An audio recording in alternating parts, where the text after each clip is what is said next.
I know this one was already done. I'm gonna redo it for some reason.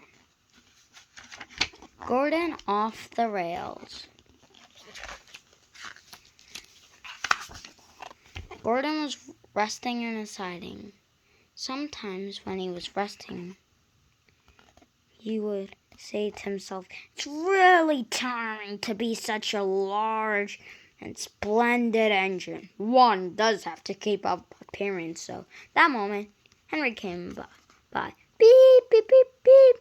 "Hello, fat face," whistled Henry. Gordon had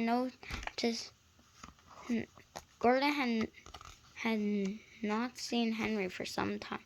"What a cheek!" he spluttered. "That Henry's getting too big for his wheels. Fancy speaking to me like that.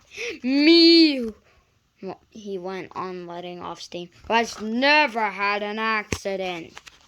Percy heard Gordon's remark, and he knew that it wasn't true. "Aren't burst safety valves accidents?" Percy asked innocently. Gordon was very cross. He didn't like being teased, and he knew that Percy was talking about the time when Gordon, had pulled the express too fast and had burst the safety valve. "No, indeed. High spirits might happen to any engine," replied Gordon huffily. "But to come off the rails like Henry did when he was pulling the flying kipper. Well, I ask you," he went on, "is it right? Is it decent?" A few days later, it was Henry's turn to take the express. Gordon watched him getting ready. "Be careful," Henry said. "You're not pulling the flying kipper now. Mind you keep on the rails today." Henry snored away. Gordon yawned and went to sleep. But he didn't sleep for very long. "Wake up, Gordon," said his driver. "Special train is coming in, and we're to pull it." "Is it coaches or trucks?"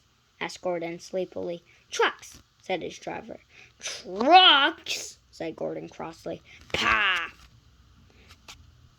The men lit Gordon's fire and oiled him ready for his run. He needed to go to the turntable first so that he would be facing the right way.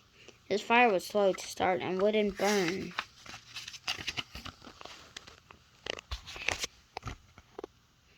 They couldn't wait, so Edward was called to help Gordon to the turntable. "I won't go! I won't go!" grumbled Gordon. Don't be silly, puffed Edward. At last Gordon was on the turntable. But it was uncoupled. He backed away. Gordon's driver and fireman jumped down to turn him round. The movement had shaken Gordon's fire, so that he was soon burning nicely. Gordon was cross and didn't care what he did. He waited till the table was halfway round, and then his chance came. I'll show them, he hissed.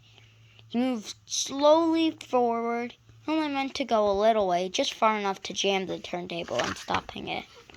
Whoosh, he hissed. Oh, wait, did I miss something? Oh, yeah. But his plan was going wrong. He couldn't stop himself. He slithered and slipped off the rails, down the embankment, and settled in a ditch. Whoosh, he hissed. Get me out! Get me out! He called. His driver and fireman came to see him.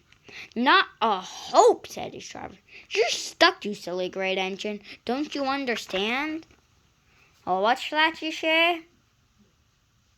Oh, wait, I missed something. I telephoned the Fat Controller. He could see Gordon from his window. So Gordon didn't want to take the special train and ran himself into a ditch. He answered from his office. What's that you say? He went on. Special ration. Well, tell Edward to do it. And Gordon, or leave him where he is. We haven't charmed your brother with him now. So there was Gordon stuck in the ditch. On the other side, some little boys were chatting. Coo, they called. Doesn't he look silly? They'll never get him out. Then the boys began to sing. Silly old Gordon fell in a ditch, fell in a ditch, fell in a ditch. Silly old Gordon fell in a ditch, all on a Monday morning. Gordon lay in the ditch all day. Oh dear, he thought, I shall never get out. But that evening, the men brought floodlights and used powerful jacks to lift Gordon and to make a road of sleepers under his wheels to keep him out of the mud. Strong ropes were fastened to his back end. James and Henry, pulling hard, at last managed to bring Gordon back to the rails. Later that night, Gordon crawled home, a sadder and wiser engine.